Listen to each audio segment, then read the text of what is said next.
Okay, today we have these boneless, skinless chicken breasts from Amazon Fresh. I ordered these and they were delivered within just a few hours, which is awesome that Amazon Fresh has this service. I've had these for a few days. Today is the 10th, so I decided I better cook them.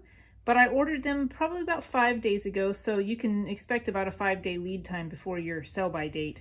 Or freeze-by, so that's a nice option too. You can always freeze it. So this comes in 1.5 pound packages. And you notice here it says 100% natural, no added hormones or steroids. You can look at the back and it gives you your nutrition information, which is really nice because sometimes I feel like you buy packaged meats and you don't always get that nutrition information. So it's nice to see that, particularly like how many servings per container, right? That's telling you there's about 6. Then they give you some safe handling instructions and some cooking guidelines there too. Okay, so I have this paper towel because it is kind of yucky. Meat is always juicy like that. So here we go, and let me open it and you can take a look. I'm going to cook it in the crock pot today. Okay, I'm struggling here. Let me get my knife. We'll just cut this open. Which is nice, right? Then transport, you know that your chicken breasts are not going to be opened because it's pretty tough to open them. So here's an example. Let me pull these out. You see it's like a nice thin cut chicken breast. You could make all kinds of things with this, right? I mean, you have a smaller piece here, so it's kind of nice that they're this is sort of like a butterflied chicken breast. It's nice that they're like this because sometimes you get some really thick ones and it takes like forever to cook them, right? So you could cook these up if you were to cook them either in a pan on the stovetop or bake them probably like 20 minutes, so less than 30 minutes you'd have some meat. I'm going to do something a little bit different today. I'm going to cook these in the crock pot, and one of the reasons I'm doing that is because I like them to be juicy. I want them to be really tender and peel apart because I'm going to make tacos with them. So I want them to be really nice and tender. So I'm just going to place them here in the crock pot.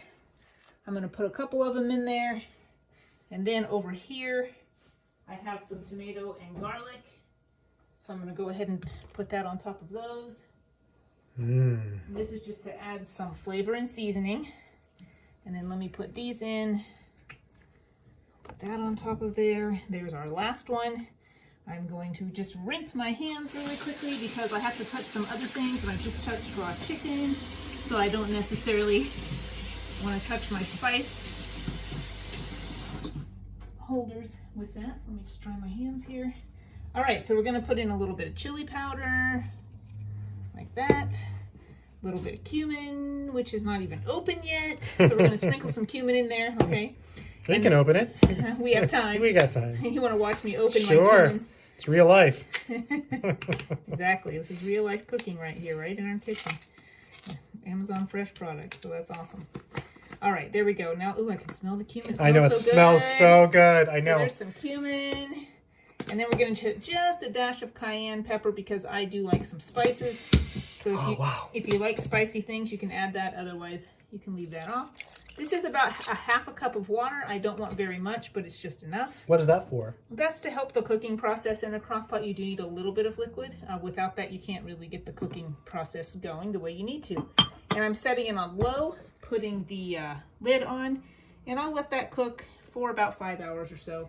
And then we will have some really nice tender chicken that will fall apart when we touch it with a fork, which is perfect for tacos. So thank you for watching.